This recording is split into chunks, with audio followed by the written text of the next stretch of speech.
Starting to sell your practice, kind of step one in that whole world is going to depend on what phase you're in and how quick you want to sell. A lot of times, clients decide to sell their practice, but they don't usually talk about it, or they don't want to talk about it, or it's something that just doesn't come up in conversation.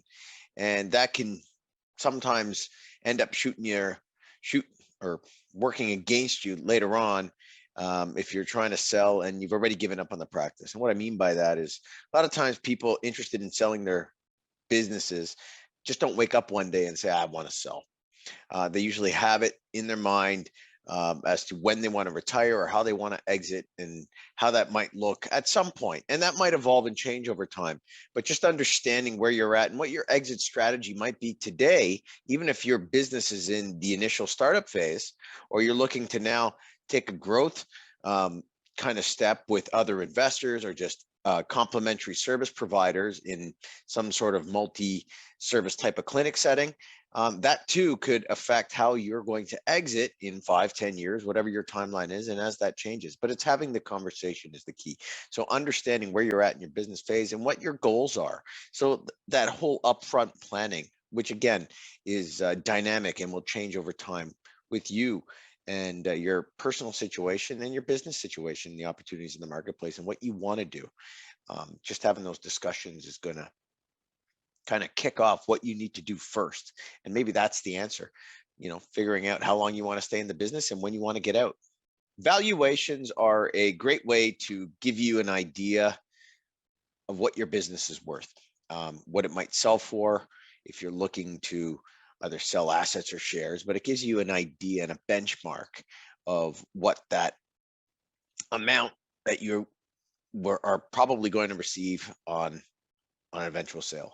I mean, selling businesses is kind of like real estate, except there's not that much of a readily available market and information like we all seem to have. Not everybody owns a business, but everyone seems to own or at least be involved in some capacity with their own principal residence, whether they rent or own. They seem to be in tune somewhat with real estate, especially in the GTA where we are. So that's not foreign to them. But a business, yeah, not everybody buys and sells a business in their lifetime. So that's kind of hard to understand or at least grasp where your starting point is. So our advisory practice specializes in one of their main services is just providing professional valuations advice.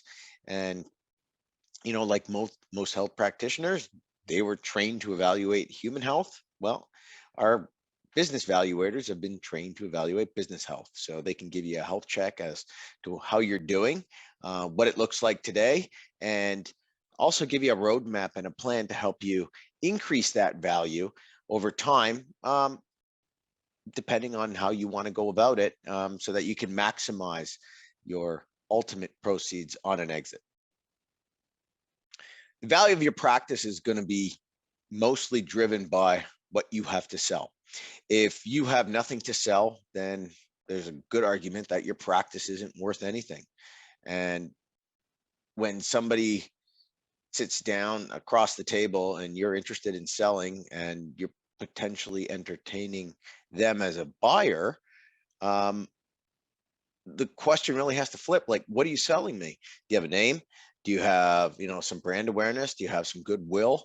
That's what that's kind of referred to. You have relationships with your customers. Is it a list? Is it a recurring business? Are there recurring types of services that, almost like a dentist practice or an accounting practice or a legal practice?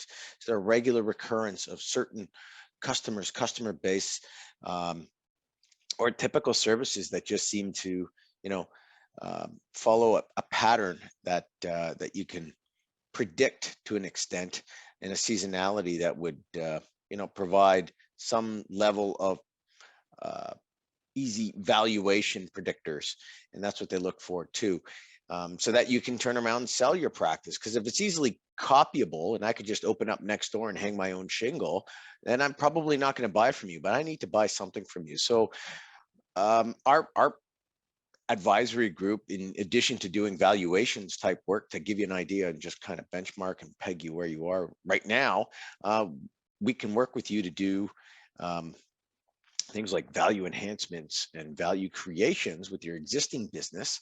And again, incorporating your plan and strategy as to what you want to do and when you want to do it, so that again, you can start to enhance what you have so that you have a business worth buying for a buyer and worth selling for you, and at a value that's greater than you probably have today.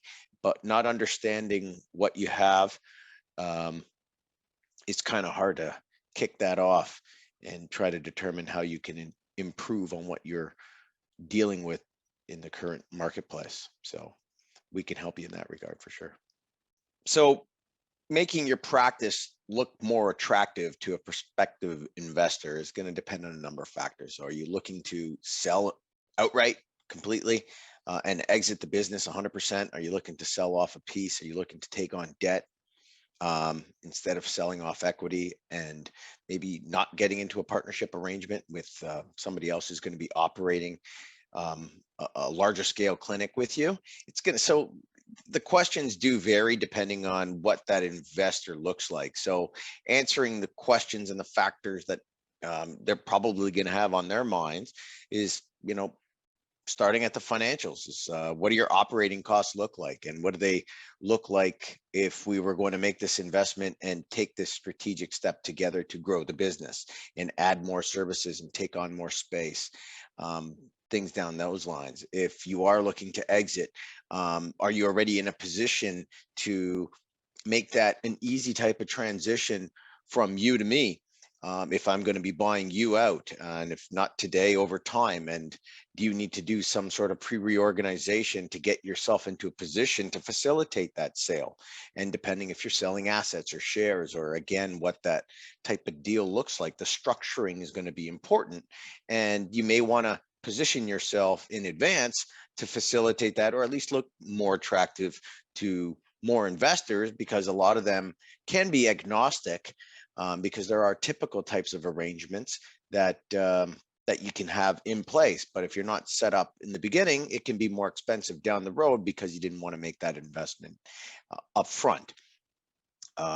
If somebody's coming on and taking on your business, they're also going to look at what you have today and understanding your business. And maybe that is more of a partner-like question if you're going to be sharing staff, and what sort of team you're bringing to the table, and do the personalities fit, and are employees going to be part of this transitional process if I'm going to be buying your business. So just understanding what they're going to be getting and what's going to be remaining as part of that deal is important, because you are also dealing with people who's part of your practice that depend on their livelihoods in that regard. So that's a huge question that comes up when we're talking about selling a business in particular. Once you have your valuation, understanding what you can do to now achieve your goals is going to be important. You might be looking to sell in 6 months, a year, 5 years, 10 years, incorporating ideas like value enhancements, value creations, looking at what you're selling. So focusing on that goodwill so that you actually do have a business that somebody is going to want in the future, understanding the marketplace, and furthering your investment into digital and technology just to stay ahead of the curve might make sense for your particular practice and what you want to do in your time horizons.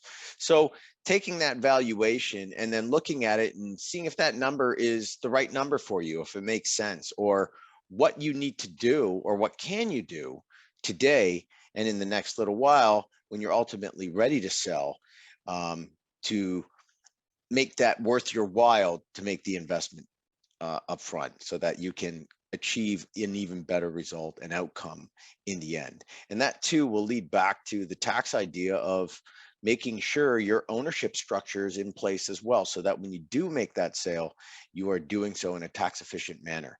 And a lot of times putting the pieces in place up front well in advance of a potential sale in the future is important for tax rules, in particular the capital gains exemption if we're talking about the sale of shares of a corporation. A lot of times there's a 2-year window on that. There can be. So that's one thing to keep in mind. The other thing too is if your value is low today and can be higher in the future, from a tax perspective, there can be a big advantage before you get that huge uptick in value to do things when your values are low, because things are cheaper and there's less taxes, less exposure, there's less risk, etc. So when you can deal with it at a lower value, it's sometimes a lot easier than when it's at a high value immediately before the sale when you're trying to close. So all those pieces need to come together, and you coordinate your professionals that way. And a lot of times it's the tax driving the bus. Starting with that valuation is key, though, to understand where you want to go and how you're going to get there, but also putting the other pieces in place so that you don't run offside and afoul of those rules as well. So it's interesting when we bring up the idea of selling a business and all the specific services involved with selling a business. Yeah, they're important. And of course, they apply in a particular situation. But it's interesting because it is a continual sort of advisory service that is being provided, again, from day one when you start off till the growth phase and the expansion phase and the additional partner phase or whatever phase until you ultimately sell. And it's planning in advance that the most successful clients have realized the most value out of the services that we provide, so that when you have your books and records and your registrations and your setup in place from day one, when it's maybe it can appear to be expensive, it actually is a lot cheaper than doing it down the road and after you've actually gotten to that third phase of your business or you're a few years in. It could be a lot more expensive and inefficient, and money may have fallen off the table had you done it a lot earlier. You probably would have saved everything you would have had to have paid for over that period of time. So the advice evolves with you, and so does your financial planning and your tax planning and your estate planning as your business evolves and your personal situation evolves. So again, it's a dynamic sort of structuring and planning advice that comes into play, and we quarterback it by looking at all variables so that you can just continue focusing on your core business and customers and delivering your services or products.